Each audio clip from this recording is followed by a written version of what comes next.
keep it real with ya. Hey everybody, it's me, Manu, back with another video. I don't know if y'all ever seen this shirt. Let me show you the shirt. This is you see how weird it looks with someone with big breasts.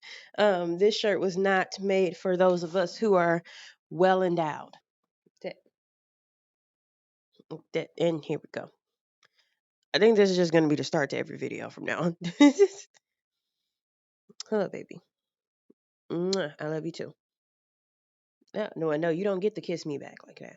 You don't know. We don't get down like that. This is a black house. You're a black cat. I appreciate the purrs though.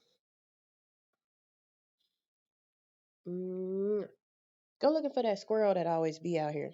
That squirrel that be coming to visit you every day around this time. Go find him. There you go. Now you see Sadie, and you see me, and she just sat down. So messes up the whole thing that we were doing. Okay, this is the best we're gonna get. Sorry, I spent 3 minutes dealing with that. I'm very impressed that it's been a month on my hair, and this is still like dangling. Can you see it? Dangle. Like I've had this exact style before on this channel. I noticed as I was looking through my videos, and when I first got it, like it was like this short and it was just like sitting on my head. It was not hanging at all. So I thought that was really cool. Anyway, so this shirt is made for people who are not as voluptuous as me, so I never wear it, but I do really like it, so I decided to put it on. I can't button it all the way and wear it as someone who does not have a chest. But I did my best, as you can see. But if you look at it like this, you can kind of see what it's meant to look like. I thought it was cool. It's got the skulls. Anyway, I see it. I want to talk about this thing that I see a lot in these trauma groups, and I recently saw it being spoken about. Like I think Stanzi Potenza made a short where they brought it up, and I was just like, I have to tell people this all the time. Like in a trauma group, no matter how many times people correct the people who post these things, it always comes in like the next week or the week after next. Someone saying the exact same thing. Um, so I wanted to talk about it, and I hope Morticia isn't getting into shit. Even Sadie's looking and wagging her tail like she better not. Anyways, so as I was saying, this term triggers so many people who are victims of abuse and who have trauma. And I am no way, I'm just tell you right now, because I know how y'all be. I'm in no way invalidating anyone's trauma or anyone's trauma response as long as you're not hurting people, which I've had to come for some people who actively hurt other people and they feel it's justified because they have trauma. I've had to come for those people. But your response to trauma, your response to triggers, that's like you can't control it all the way. So if something triggers you, if something makes you upset, you can't control it. It's just happening. I've been in those situations. I've talked about it on the channel, times when I've been triggered and I just have this like involuntary reaction. So the thing that triggers people with trauma a lot is the statement, you cannot control other people, you have to learn how to control yourself. You can only control yourself. You can't control other people. You can't control how they behave. You can't control how they speak. You can't control any of it. And when you're creating boundaries, boundaries are not meant to control the other person. Now, people who don't like boundaries will tell you that's what you're doing, but that's not what boundaries are. Boundaries are not about controlling others' behavior. You cannot control others' behavior. And this triggers people with trauma so much because they interpret that statement to mean I should just let people abuse me. And I see this same misconception over and over again. It's like, so you're saying that I can't control others' behavior, so I can't stop someone from abusing me. I should just sit there and take it, and who no one else cares about what happens to me. That is a misconception. That is not what's happening. That is not what is being said. Um, so I'll start with the whole you can't control others. You can't control others. Like no matter what you do, like I used to suffer. Thank you, Sadie, for moving. I used to suffer from. I don't even know how to say this properly. Like I understand where people are coming from as a victim of abuse myself, And that when you're in abuse, you're in a cycle of abuse and someone is actively hurting you, you want to know how to make them stop. Like, you want to know, what do I need to say? What do I need to do to make them stop abusing me? And you get into this trap where you somehow believe that you are able to control what they do to you. And then you make it, in your mind, you make it your responsibility to stop that person from being abusive. And what is really, really hard for people to understand is you can't. You cannot say or do something to make someone stop being abused. They want to abuse. You saying this hurts me means nothing because of the fact that they want to hurt you.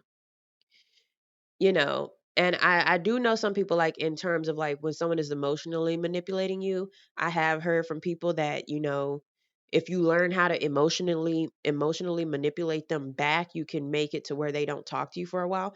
And I have seen situations where that's kind of worked, but in a lot of cases that person is choosing to hurt you.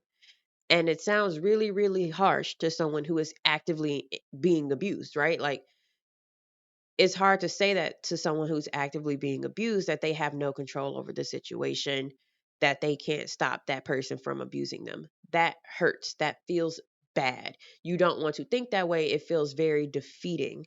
And I understand that very much because I felt it too. But when therapists and mental health professionals, or even people on social media like me, say that you can't control others, you can only control yourself, it's not to say allow people to continue hurting you. It's to say focus on what you can do for yourself that is going to help you find some sort of peace. Now, if you are no longer being abused, to focus on doing what you can to get inner peace, that means, going to therapy, talking through your issues, keeping yourself safe, maintaining boundaries, all of those things. When you're actively, like, say you live with your parents and they're the abusers, um then your thing is like, okay, what do I need to do? Is there a way I can get out of this? Can I call CPS? Can I call the police? Depending on the type of abuse, if it's emotional or verbal, what do I need to tell myself when they're treating me this way, to remind myself that it's not my fault and that they are not telling the truth when they say these bad things about me to me. Those are the things that you need to do, because at no point are you going to be able to say, stop abusing me. And they're going to be like, "Oop," and then, like, stop doing it. That's just not realistic. That's not how the real world works. And that's the part that people are not understanding, is you cannot just say, you're verbally abusing me right now, and they be like, "Oop, my bad, sorry, I'll stop." There's no way to do that, because the person is aware of what they're doing to you. They're choosing to do it. Like, if I went into the store and I chose to steal something and someone was like, "You're stealing," I'd be like, "Yeah, that's that's what I came here for. That's I already knew that when I walked into the store, that I was going to steal something. You telling me that I'm stealing something doesn't stop me. If you say, "Well, stop stealing," what you going to do about it? I came in here to steal. You know what I mean? Like, they came here to say hurtful things, to emotionally manipulate, to put you down, to lower your self-esteem, to gaslight you, to make you feel like crap.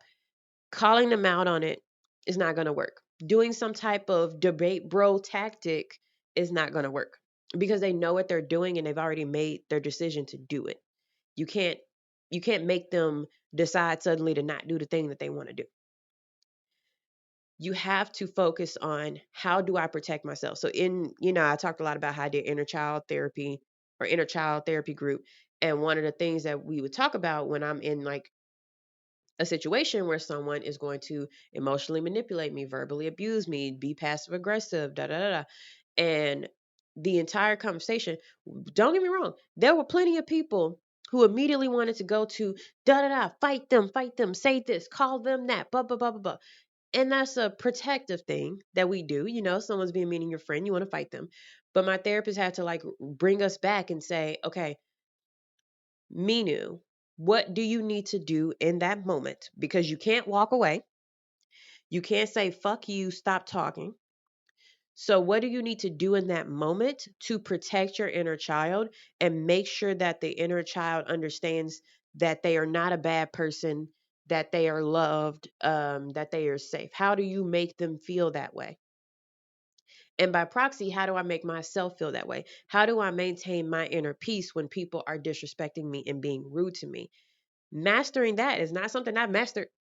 My therapist has. It's not something I've mastered.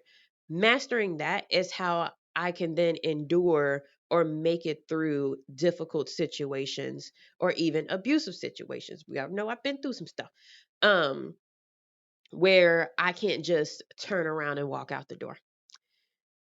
And those are the skills that people who are living with, I'm just really like, because I really feel like if you're living with physically or sexually abusive people, that really your focus does need to be on getting out, calling the police, doing whatever you have to do to like separate yourself. It's a completely different thing. So let me just make this about emotional verbal abuse, and dysfunctional families and friends who use you, and people online who troll you and disrespect you and misinterpret what you're saying so they can fight you and rile you up on the internet. Let's focus on those people.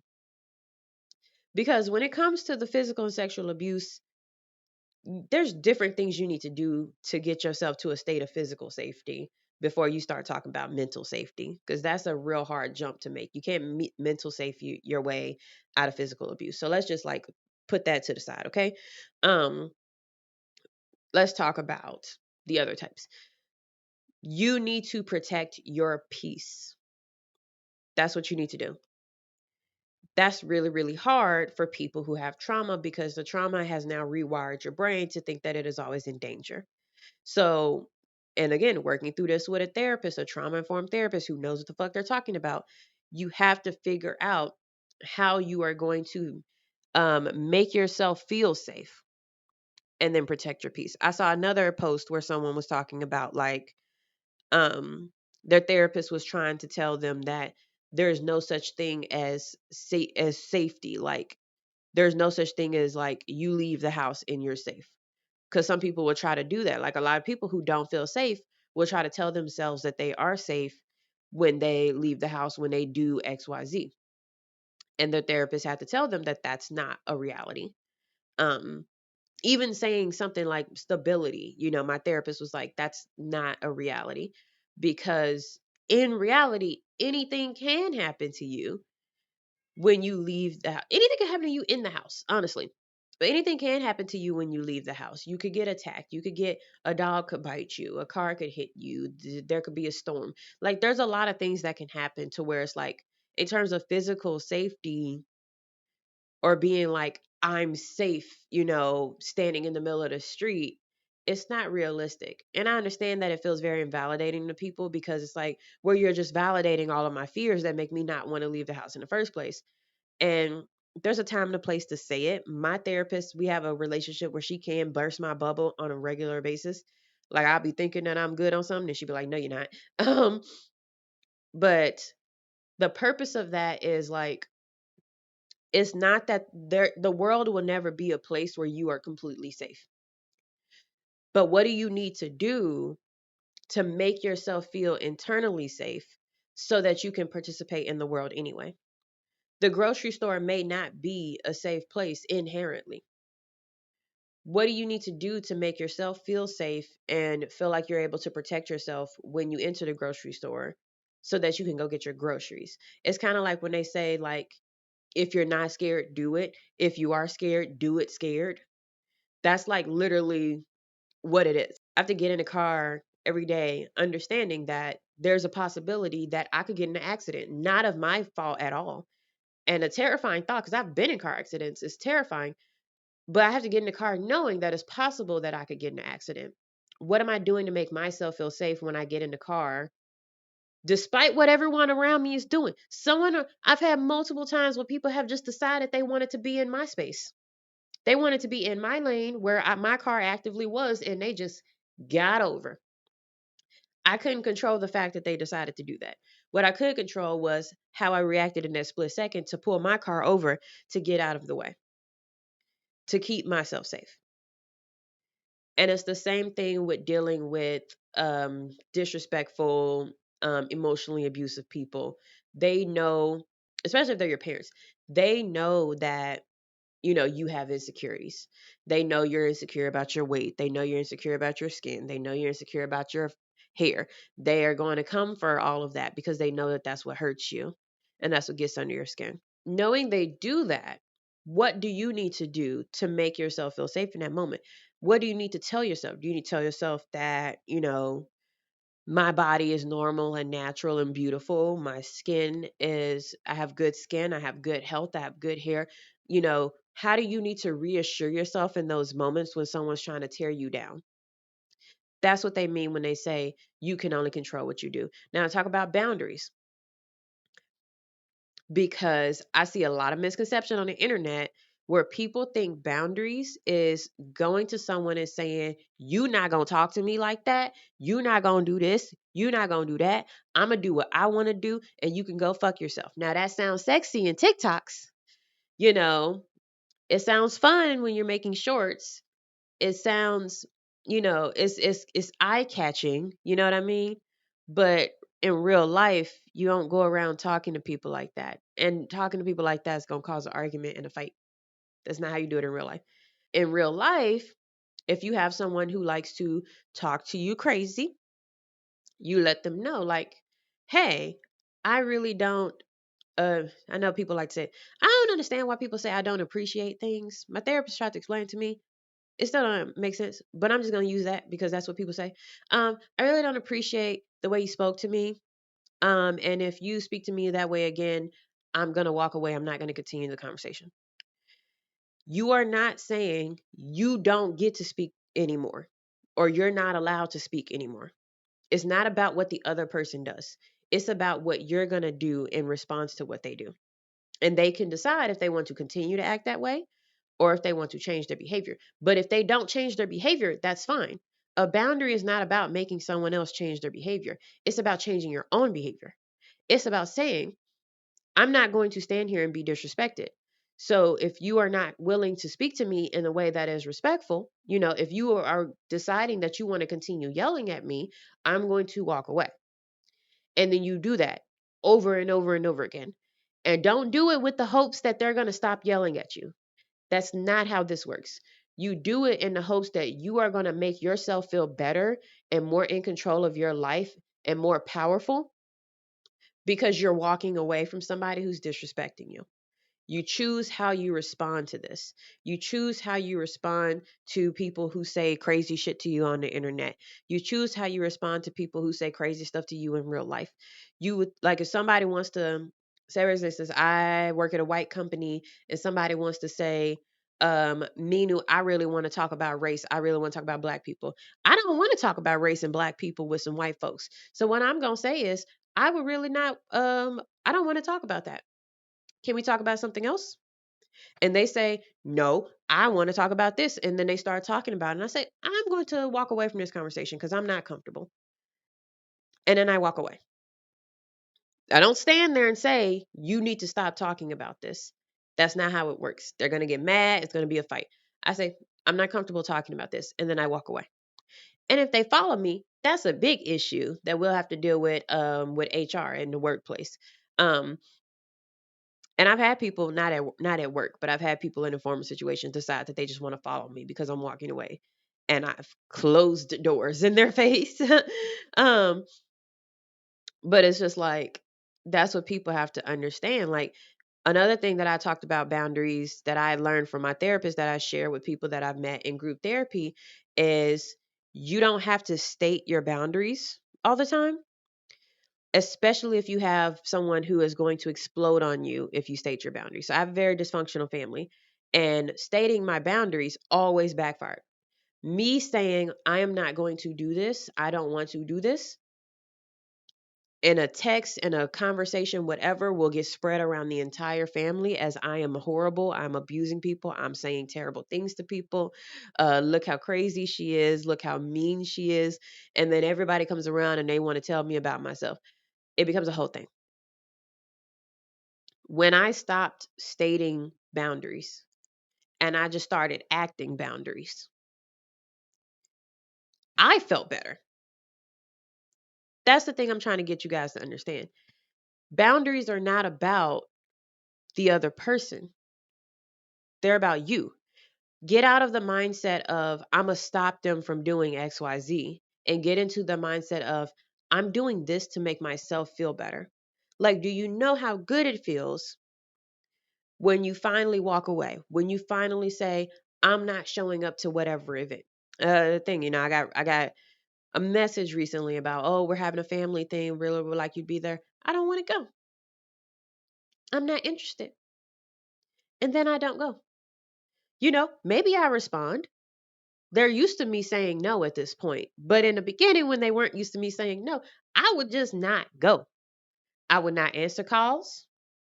Uh, or I make myself busy doing something else that I actually want to do. And then if they ask me, I say, well, I was busy doing this other thing. And again, it's not about now they need to change themselves or they need to make the space more habitable for me so that I actually show up to the thing. I don't give a fuck what they do on that side. What I do on my side is I tell myself that it is okay to walk away from situations that don't make me feel good and to go and do things that do make me feel good. And that's what I want the people who watch this video to understand. That's what I want people who are in these trauma groups to understand. I'm never in focus.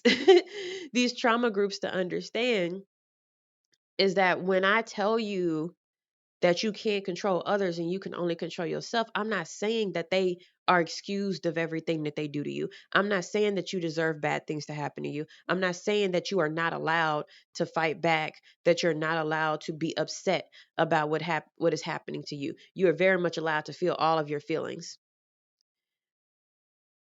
But then and it's good. It's good to feel those feelings, right? It's good to cry, it's good to rage, it's good to feel all those feelings and allow yourself to feel feelings.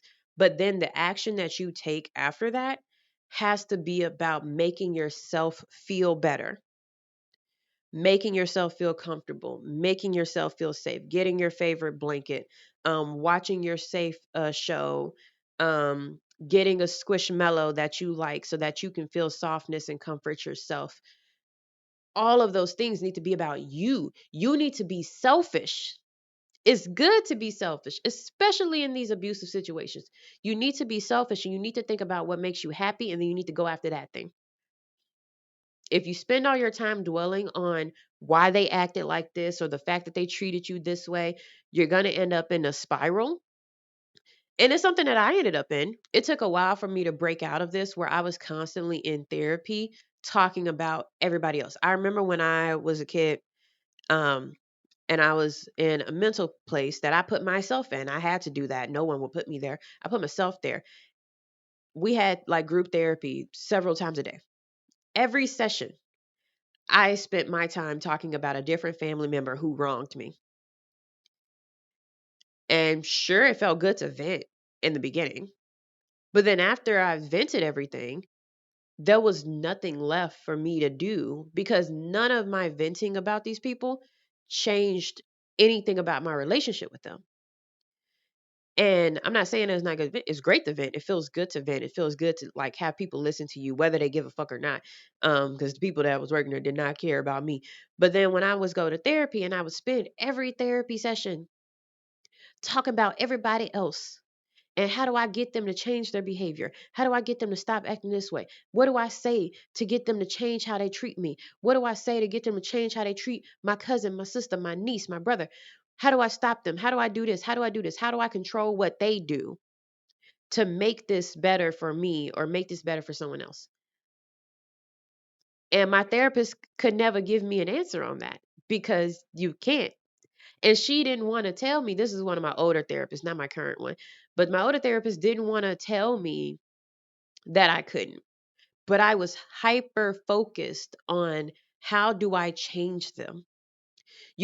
How can I convince them to go to therapy? How can I convince them that they have trauma? How can I convince them that they have depression so that they can go get help? How can I convince them to go to rehab? And the answer to all of that my older therapist wasn't able to tell me was that I fucking can't. I can't make them go to therapy. I can't make them go to rehab. I can't make them suddenly be like, oh, wow, Minu told me I have trauma. I better go fix that so that I could be a better mother to my children. No, that never happened. Years later, thousands of dollars wasted in therapy of me trying to figure out how I'm going to fix everybody around me. And I did not a damn thing to fix myself. And fix is a wrong word, but to help myself. That's the problem. That's where the focus on controlling others' behavior becomes a never ending cycle of frustration and pain. And when you shift your mindset to what do I need to do to protect myself, regardless of how they act. They want to get drunk and start yelling. They want to comment about my weight. They want to comment about my teeth crooked. They want to comment about you don't stand right, you don't hold your body right, you know, you're fat. Like they want to do all of this and make these comments. How do I protect myself? I could not go in the first place. I could not interact. I could not engage. I could defend myself, but I could do it. Defending yourself in those moments when someone's attacking something you're sensitive about is a very tricky thing that I haven't nailed down yet, but my therapist is working with me on it. I could defend myself in a calm way to where I don't get emotionally invested in whatever their responses are, where I could just be like, that's not true, but I'm not going to argue about it. Um, I will say some of those who, some of y'all on Discord kind of seen this already where and I've gotten so much better at this, by the way. I'm pats on the back to myself. I've gotten so much better on this. I have literally been able to decide in the moment whether or not it is worth my spoons to argue with someone. I've done this. I've been like, you know what, I'm not gonna engage. And I've learned it from my therapist because sometimes we be in group therapy and we be wrapping up and someone would say something wild that happened to them and my therapist be like, I'm not gonna touch that. Let's go. And so I've been able to recognize moments where I'm about to get riled up over something that isn't that important, or I'm about to argue with someone who's committed to misunderstanding me, and I've been able to pull back and say, you know what, I'm gonna let you be wrong. I'm gonna let you have whatever feelings or thoughts you want to have about the subject, and I'm gonna walk away. I don't have the spoons. I don't want to do the emotional labor of trying to get you to understand something that you don't really care to understand. um like I said, I'm not going to defend other people who can defend themselves. I had to learn. One of my friends, love her to death, because I had to learn that lesson with her. She don't need me to defend her. I was so used to having to defend everybody around me and protect everyone around me, and then I met someone who did not need defending, and I could let them defend themselves. And I told her that one day. She was like, why did you think you needed to defend me? And I was like, I thought I needed to defend everybody. And she was like, no, I can handle myself. I can go tit for tat with anybody. I don't need anybody to come to my rescue. I was like, oh, okay then. You know what I mean? Like, I don't have to fight with people in real life. I don't have to fight with people on the internet about things. And I know there are a lot of people who have values and there are things that they are passionate about and they want to argue. That's cool. If that's how you want to spend your energy, if you want to have your heart filled with hatred for something or a certain type of people and you want to just like fight everybody to get that feeling out, that's totally fine if that's how you want to exercise your body and exercise your mind and get those hateful feelings out of your body.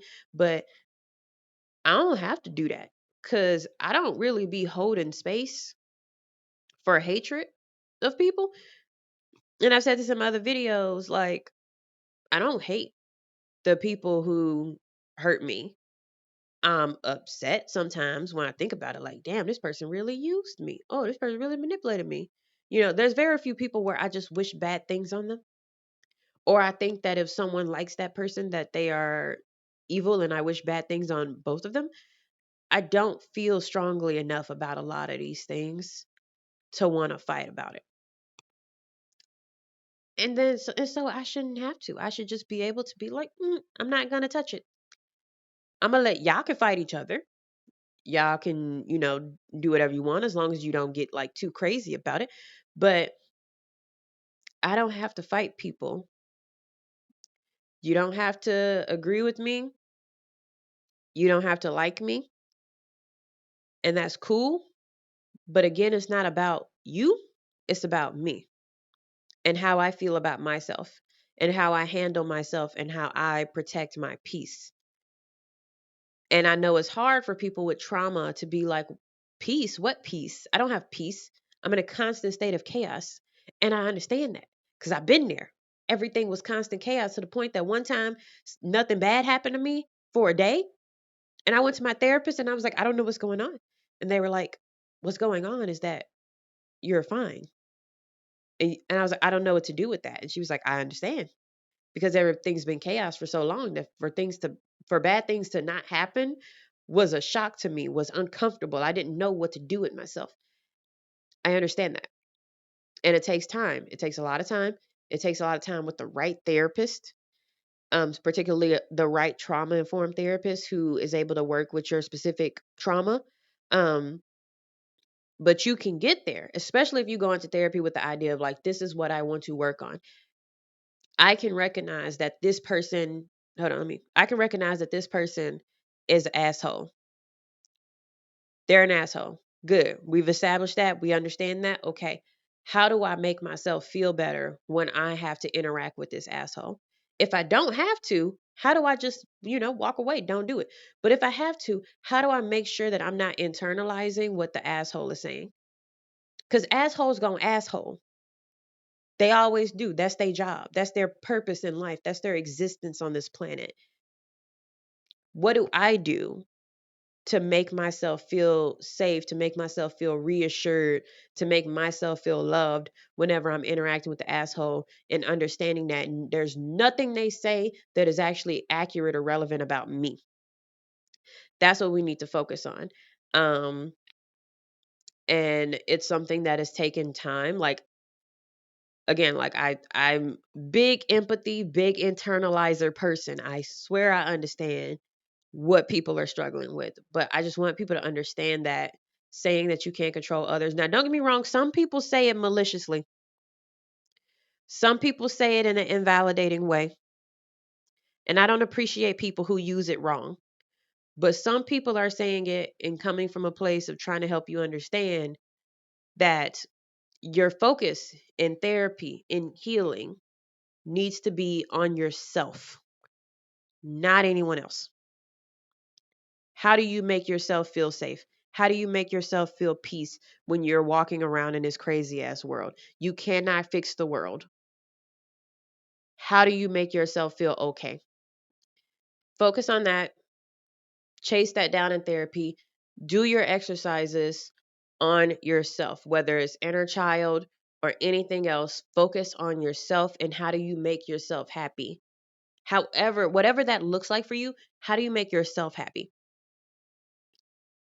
For me, it means like, going no contact, not engaging with nonsense online, deciding to walk away from certain arguments, you know, deciding where to put my energy, deciding who I want to be friends with, deciding who I want to text, who I want to call on the phone. You know, that's what works for me, and you got to find what works for you. So I hope this video helped explain this for those of you who are so sick of people saying like you can't control others, you can only control yourself. um Again, we do not absolve abusers and disrespectful people of their behavior, but we do focus on ourselves and making ourselves happy. Do not walk around holding hatred in your heart for everybody who's ever disrespected you, because trust me, your body feels it. My physical therapist could literally feel everything I was holding for other people, and those people don't deserve to hold space in your body. They don't. They're not worth it. So that's all I want to talk about. I hope you guys are enjoying your weekend. I hope you are eating food, taking naps, drinking water, and taking care of yourself because you deserve it and no one is going to do it for you. And I'll see you guys next week. Bye.